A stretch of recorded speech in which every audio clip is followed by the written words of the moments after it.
నమస్కారం, సుఖీభావ్కు స్వాగతం. ఈ రోజు సుఖీభావ్లో ఆయుర్వేదంతో మధుమేహం ఇట్టే మాయం, మెనోపాజ్ తర్వాత టీ అలవాటు ఎంతో మేలు, కుటుంబంలో గుండె జబ్బుల గుట్టు విప్పే లైపోప్రోటీన్ ఏ, గర్భాశయాన్ని తొలగించే డాక్టర్ రోబో, ఇంకా హెల్త్ టిప్. మధుమేహాన్ని పూర్తిగా నయం చేసుకోవచ్చా?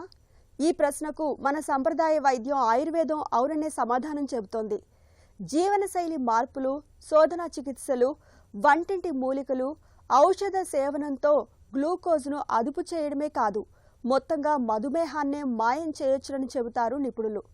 మందుల వాడకాన్ని తగ్గిస్తూ ఇన్సులిన్ నిరోధకతను సహజంగా ఎలా పోగొట్టుకోవచ్చో ఇప్పుడు తెలుసుకుందాం.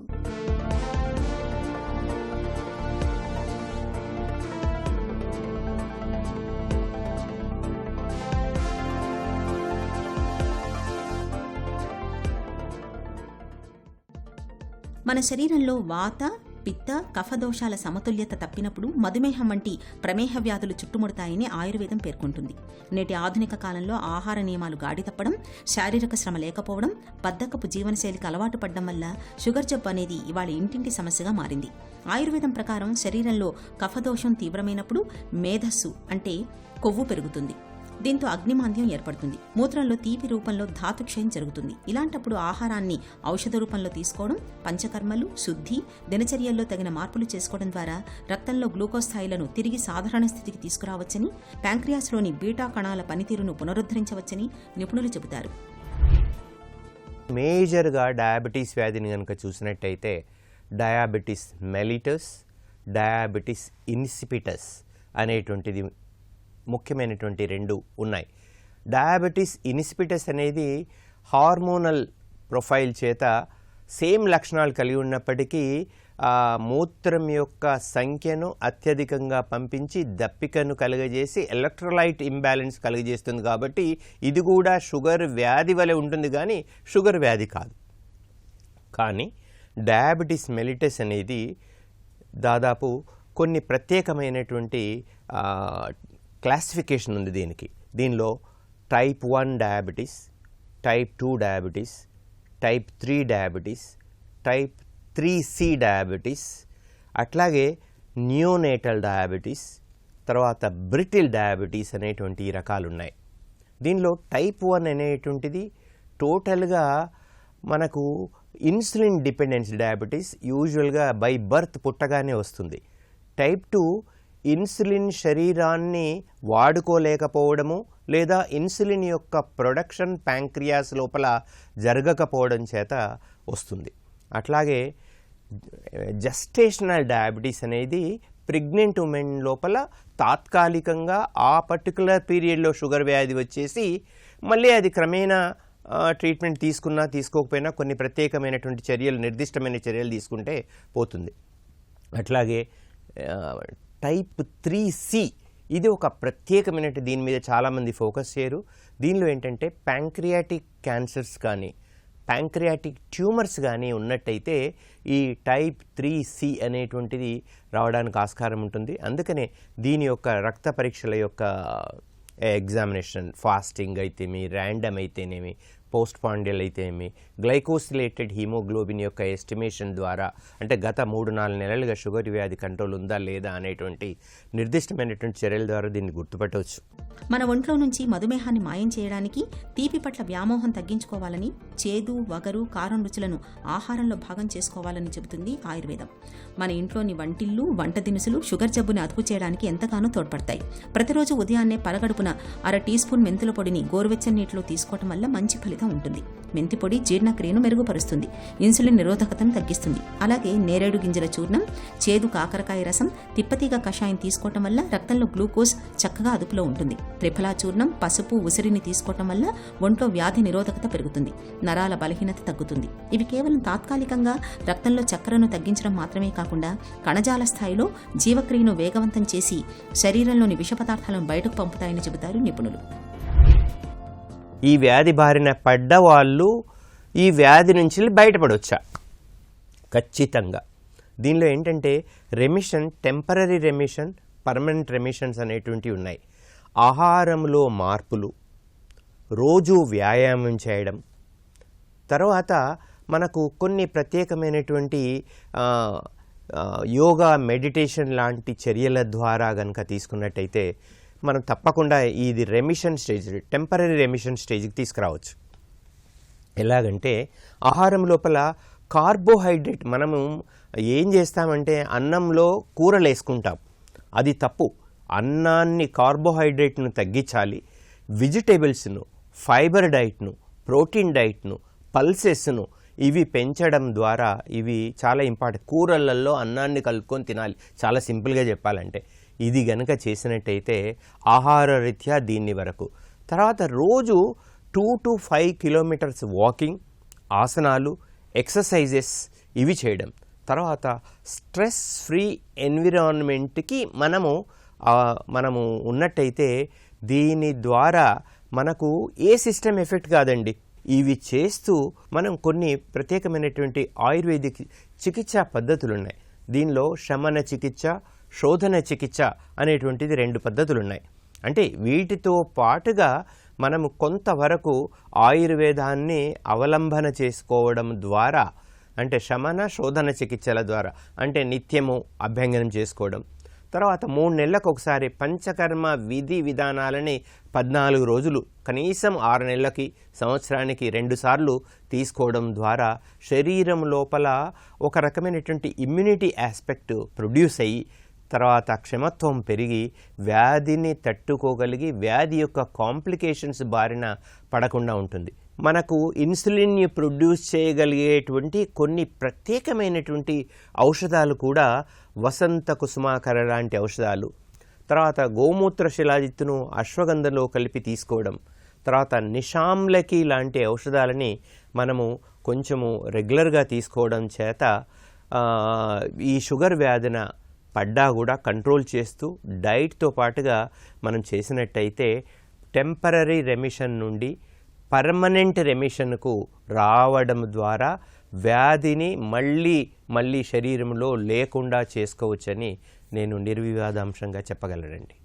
షుగర్ జబ్బును మాయం చేయడానికి ఆయుర్వేదం తనవైన కొన్ని ప్రత్యేక ఔషధాలను సూచిస్తుంది. వసంత కుసుమాకర రస్, చంద్రప్రభావటి, మధుమేహరివటి, మేహముద్గర రస్ వంటి ఔషధాలు ఇన్సులిన్ ఉత్పత్తిని ప్రేరేపిస్తాయి. అంతేకాదు మధుమేహం వల్ల వచ్చే డయాబెటిక్ రెటినోపతి, న్యూరోపతి, కిడ్నీ సమస్యల ముప్పును చాలా వరకు తగ్గిస్తాయి. ఇక శోధన చికిత్సలైన వమనం, విరేచనం, బస్తీ వంటి పంచకర్మ ప్రక్రియలు శరీరాన్ని లోపల నుంచి శుద్ధి చేస్తాయి. రోజు కనీసం అరగంట పాటైనా యోగాసనాల్ని సాధన చేయడం మేలు. సూర్య నమస్కారాలు, పశ్చిమోత్తాసనం, మండూకాసనం వంటివి మధుమేహులకు ఎంతగానో ఉపయుక్తంగా ఉంటాయి. ఆహార నియమాలు, వ్యాయామాలతో పాటు రాత్రిపూట చాలినంత నిద్ర ఉండేలా చూసుకోవాలి. ఇలా జీవనశైలిలో అన్ని రకాలుగా తగిన జాగ్రత్తలు తీసుకోవడం ద్వారా షుగర్ జబ్బు నుంచి తేలికగానే బయటపడచ్చు. హెల్త్ న్యూస్ మీకోసం. మెనోపాజ్ తర్వాత టీ తాగే అలవాటు మహిళలకు ఎంతో మేలు చేస్తున్నట్లు చెబుతున్నారు ఆస్ట్రేలియాలోని ఫ్లిండర్స్ యూనివర్సిటీకి చెందిన శాస్త్రవేత్తలు. మెనోపాజ్ తర్వాత మహిళల ఎముకలు గుల్లబారిపోతుంటాయి. దీనికి టీ, కాఫీలు తాగడానికి ఏదైనా సంబంధం ఉందా అనే ప్రశ్నతో 10,000 మంది పైన శాస్త్రవేత్తలు పరిశోధనలు జరిపారు. అందులో తేలిందేమిటంటే మెనోపాజ్ తర్వాత ఆడవాళ్లలో ఈస్ట్రోజెన్ స్థాయిలు భారీగా తగ్గుతాయి.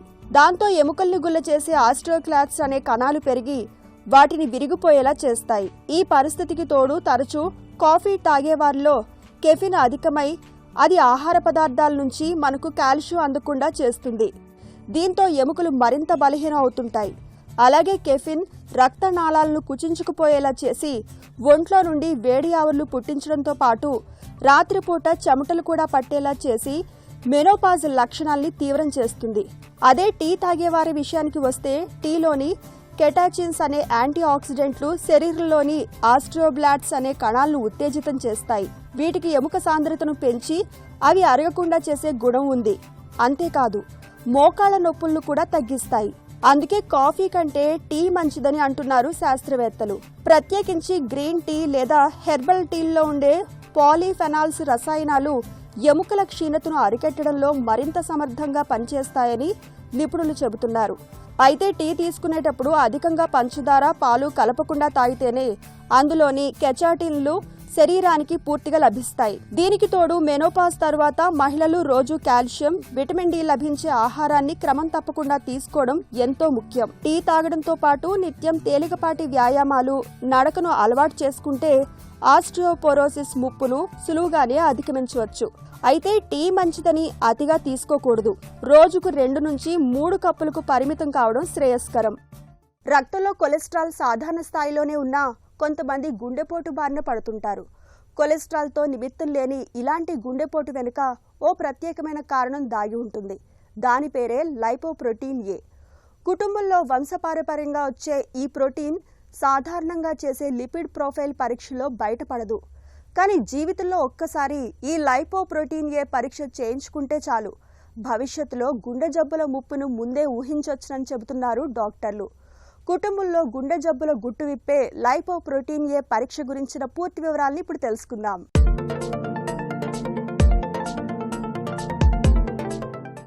లిపిడ్ ప్రొఫైల్ పరీక్ష సాయంతో రక్తంలో కొలెస్ట్రాల్ విలువల్ని తెలుసుకోవటం ద్వారా గుండె జబ్బుల ముప్పును చాలా వరకు అంచనా వేయొచ్చు. అయితే కొందరిలో కొలెస్ట్రాల్ విలువలు సాధారణంగానే ఉన్నా చిన్న వయసులోనే గుండెపోటు వస్తూ ఉంటుంది. దీనికి జీవనశైలి మాత్రమే కాదు, వంశపారంపర్యంగా వచ్చే కొన్ని ప్రమాద కారకాలు కూడా కారణమవుతూ ఉంటాయి. అలాంటి వాటిలో లైపోప్రోటీన్ ఏని చాలా ముఖ్యమైనదిగా చెప్పుకోవాలి. లైపోప్రోటీన్ ఏ అనేది ఎల్డిఎల్ కొలెస్ట్రాల్ను పోలి ఉండే ఒక ప్రత్యేక లిపోప్రోటీన్. దీనికి అదనంగా ఉండే ఒక ప్రోటీన్ కారణంగా రక్తనాళాల గోడల్లో కొవ్వు పేరుకుపోవటం, గడ్డలు ఏర్పడే ప్రమాదంతో దీనికి సంబంధం ఉందని అనేక అధ్యయనాలు సూచిస్తున్నాయి. ముఖ్యంగా తల్లిదండ్రులు లేదా తోబుట్టువుల్లో చిన్న వయసులో గుండెపోటు, పక్షవాతం లేదా తీవ్రమైన గుండె జబ్బులు వచ్చిన చరిత్ర ఉంటే ఈ పరీక్షను వైద్యులు పరిగణలోకి తీసుకుంటారు. లైపోప్రోటీన్ ఏ స్థాయి ఎక్కువగా ఉండటం అనేది జన్యుపరంగా నిర్ణయించబడుతుంది. అందువల్ల ఆహారం లేదా వ్యాయామం వల్ల ఇది పెద్దగా తగ్గకపోవచ్చు. అయినప్పటికీ జీవనశైలిని మెరుగుపరచటం, రక్తపోటు, మధుమేహం, చెడు కొలెస్ట్రాల్ వంటి ఇతర ప్రమాద కారకాలను కట్టుదిట్టంగా నియంత్రించటం ద్వారా మొత్తంగా గుండె జబ్బుల ప్రమాదాన్ని తగ్గించుకోవచ్చు. ప్రతి ఒక్కరికి ఈ పరీక్ష అవసరం లేదు. కానీ కుటుంబ చరిత్ర, పదే పదే గుండె జబ్బులు రావటం లేదా సాధారణ పరీక్షలతో పరిస్థితి తెలియనప్పుడు లైపోప్రోటీన్ ఈ పరీక్ష ఉపయోగపడుతుంది. ఒకసారి చేసిన పరీక్ష చాలాసార్లు సరిపోవచ్చు. ఎందుకంటే లైపోప్రోటీన్ ఈ స్థాయి జీవితంలో పెద్దగా మారదు. కాబట్టి ఈ పరీక్షను వ్యక్తిగత ప్రమాదాన్ని అంచనా వేయటానికి ఉపయోగించే ఒక అదనపు సాధనంగా చూడాలని చెబుతారు డాక్టర్లు. గర్భాశయాన్ని తీసేయాలి, సర్జరీ చేయాలనే మాట వినగానే చాలా మందికి పొట్టపై కోత, రక్తస్రావం, నొప్పి గుర్తుకొస్తాయి. ఆపై నెలల తరబడి విశ్రాంతి తీసుకోవాల్సి ఉంటుందని భయపడుతుంటారు. కానీ ఆధునిక వైద్యంలో అందుబాటులోకి వచ్చిన రోబోటిక్ సాంకేతిక పరిజ్ఞానం ఈ భయాలకు చెక్ పెట్టేస్తుంది. రోబోటిక్ హిస్టరెక్టమీతో చిన్న కోత, తక్కువ రక్తస్రావం, నొప్పి లేకుండా ఆపరేషన్ను పూర్తి చేయొచ్చునని చెబుతారు డాక్టర్లు. రోబోటిక్ హిస్టరెక్టమీ గురించిన పూర్తి వివరాలని డాక్టర్ని అడిగి ఇప్పుడు తెలుసుకుందాం.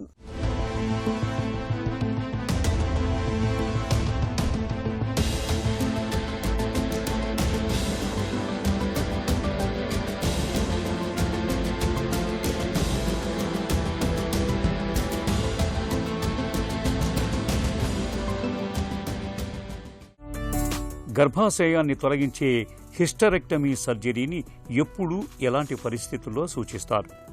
ఇర్రెగ్యులర్ బ్లీడింగ్, చాలా severe abdominal pain or period related issues ఉన్న వాళ్ళందరికీ ఫస్ట్ మెడికల్ మేనేజ్మెంట్ ట్రై చేస్తాం. సో మెడికల్ మేనేజ్మెంట్ కూడా ఫెయిల్ అయింది, వాళ్ళకి వర్క్ అవ్వట్లేదు, స్టిల్ హెవీ బ్లీడింగ్ పెయిన్ తోటి బాధపడుతున్నారు, వాళ్ళకి చాలా పెద్ద పెద్ద ఫైబ్రాయిడ్స్ ఉన్నాయి, ఆర్ ఎండోమెట్రియోసిస్ లాంటి కండిషన్ ఉంది, ఎడినోమయోసిస్, ఆర్ యూట్రస్ అప్పుడప్పుడు కిందకి జారుతుంది మెనోపాజల్ ఉమెన్లో, సో ప్రొలాప్స్ యూట్రస్ అంటారు. So prolapse uterus or cancerous conditions or precancerous conditions, క్యాన్సర్లో ఫ్యూచర్లో మారబోతుంది అని మనకి టెస్టింగ్లో అర్థమైనప్పుడు, సో ఇలాంటి కండిషన్స్లో యూట్రస్ రిమూవల్ సర్జరీ అడ్వైస్ చేస్తాం.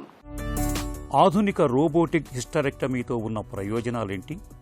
లాప్రోస్కోపీకి రోబోటిక్కి ఏంటి అంటే మెయిన్గా రోబోటిక్లో మన 3D విజన్ చాలా బాగుంటుంది, మన ప్రెసిషన్ చాలా బాగుంటుంది, చాలా చిన్న చిన్న స్ట్రక్చర్స్ కూడా చాలా క్లియర్గా కనిపిస్తాయి. అంత 3D విజన్ 10 times మ్యాగ్నిఫికేషన్ ఉండడం వల్ల సర్జన్కి చిన్న చిన్న స్ట్రక్చర్స్ కూడా చాలా క్లియర్గా కనిపించడం వల్ల ఇంజురీ రిస్క్ అనేది చాలా తగ్గిపోతుంది మనకి. అండ్ అదే కాకుండా మనకి డెక్స్ట్రిటీ, మన degree of movement is more, మన రిస్ట్ ఎన్ని మూమెంట్స్ 360 degrees మూవ్ అవుతాయో రోబోటిక్ ఆర్మ్స్ కూడా మనము అంత కంప్లీట్గా మూవ్ చేయగలం అబ్డామెన్లో పేషెంట్ పైన. సో ఆ డిగ్రీ ఆఫ్ ఫ్రీడమ్ అనేది సర్జన్కి చాలా బాగా యూజ్ అవుతుంది. సో మెయిన్లీ ఈ అడ్వాంటేజెస్ వల్ల డిఫికల్ట్ సర్జరీస్, పెద్ద యూటరస్, ఎండోమెట్రియోసిస్ ఇలాంటి కండిషన్స్లో robotic has a definite added advantage. Robotic surgery వెనుక ఉన్న సాంకేతికత ఏమిటి? ఇందులో డాక్టర్ పాత్ర ఎలా ఉంటుంది? రోబోటిక్ సర్జరీ అనగానే చాలామంది పేషెంట్స్కి ఉన్న యూజువల్ అపోహ ఏంటి అంటే రోబో చేస్తుంది సర్జరీ, అక్కడ డాక్టర్ ఉండరు అని. కానీ అది కంప్లీట్గా రాంగ్ అండి. రోబోటిక్ సర్జరీ అయినా సరే ఆర్మ్స్ డాక్టర్ ఎలా హ్యాండ్ మూమెంట్ చేస్తుందో అది ఇమిటేట్ చేస్తుంది, అది సేమ్ రిపీట్ చేస్తుంది తప్ప పేషెంట్ అబ్డోమెన్ క్యావిటీలో రోబో అంతటా రోబో ఏమీ చేయదు. సో ఇక్కడ ఏం చేస్తామంటే ఆ పేషెంట్ చిన్న చిన్న హోల్సే కీ హోల్ త్రూనే పోర్ట్స్ ఇంట్రడ్యూస్ చేస్తాము. ఆ తర్వాత రోబోటిక్ ఆర్మ్స్ అనేవి డాకింగ్ అనే ప్రొసీజర్ త్రూ ఆ పోర్ట్స్కి అటాచ్ చేస్తాము. So robotic arms docking through patient బాడీకి అటాచ్ అవుతాయి.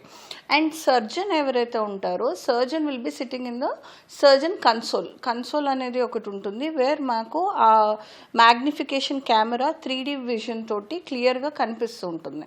సో అక్కడ మనకి ఎండోరెస్ట్ కంట్రోల్స్ అనేవి ఉంటాయి. సో మనకి ఎలా అయితే ఆ కంట్రోల్స్ మేము హ్యాండ్స్ రొటేట్ చేస్తామో ఆ రోబోటిక్ ఆర్మ్స్ పేషెంట్ అబ్డామెన్లో అదే హ్యాండ్ మూమెంట్ రిపీట్ చేస్తూ ఉంటుంది. సో మ్యాక్సిమం ఏంటవుతుందంటే ఈవెన్ ఓపెన్ సర్జరీస్లో పెల్విక్ సర్జరీస్ వల్ల ఓపెన్ సర్జరీ అయినా సరే పక్కన అసిస్ట్ చేస్తున్న సర్జన్కి మనం ఎక్కడ డీల్ చేస్తున్నామో, ఏ స్ట్రక్చర్ కట్ చేస్తున్నామో, ఏం పట్టుకుంటున్నామో అనేది అంత క్లియర్గా కనిపించదు, because the space is very less, చిన్న స్పేస్లో ఆపరేట్ చేస్తుంటాం కాబట్టి. కానీ ఇక్కడ విజన్ కార్టన్ ఒక పెద్ద స్క్రీన్ త్రూ కెమెరా త్రూ మనము డిస్ప్లే చేస్తాం కాబట్టి రోబోటిక్ సర్జరీస్లో, లాప్రోస్కోపిక్ సర్జరీస్లో అందరూ చూడొచ్చు మేము ఎక్కడున్నామో, ఏ లెవెల్లో మనం ఆపరేట్ చేస్తున్నాము, ఏ స్ట్రక్చర్స్తో కట్ చేస్తున్నాము, ఏ స్ట్రక్చర్ డీల్ చేస్తున్నాము అనేది it is clear for everyone. Assistance మీద డిపెండెన్సీ అనేది రోబోటిక్లో చాలా చాలా తక్కువ, ఎందుకంటే డాక్టరే కెమెరా అడ్జస్ట్ చేసుకుంటారు. లాప్రోస్కోపీలో ఏమవుతుందంటే మనకు ఒక అసిస్టెంట్ ఒక స్కిల్ కూడా చాలా చాలా ఇంపార్టెంట్, ఎందుకంటే ఇక్కడ ఒక పర్సన్ మీద డిపెండెన్సీ ఉంటుంది, ఎందుకంటే వాళ్ళు సరిగ్గా కెమెరా చూపించాలి, అసిస్ట్ చేసే వాళ్ళు ట్రాక్షన్ సరిగ్గా మెయింటైన్ చేయాలి, మనకి యాంగిల్ సరిగ్గా చూపించాలి. సో ఇక్కడ అదర్ పర్సన్ మీద డిపెండెన్సీ ఉంటుంది, అసిస్టెంట్స్ మీద డిపెండెన్సీ ఉంటుంది. డాక్టర్కి కూడా ఇది చాలా ఫీజిబుల్, డాక్టర్ వాళ్ళ 100% ఇంకా బెటర్ ప్రొడక్టివిటీ ఇవ్వగలరు పేషెంట్ సర్జరీ మీద, ఎందుకంటే పేషెంట్ నుంచి దూరంగా కూర్చున్న doctor is like positioned well, కూర్చుని ఫిజికల్గా స్ట్రెయిన్ లాంగ్ అవర్స్ సర్జరీస్, ఇలాంటి సర్జరీస్ అన్నీ 2 hours పట్టచ్చు, 3 hours పట్టచ్చు, 4 hours పట్టచ్చు.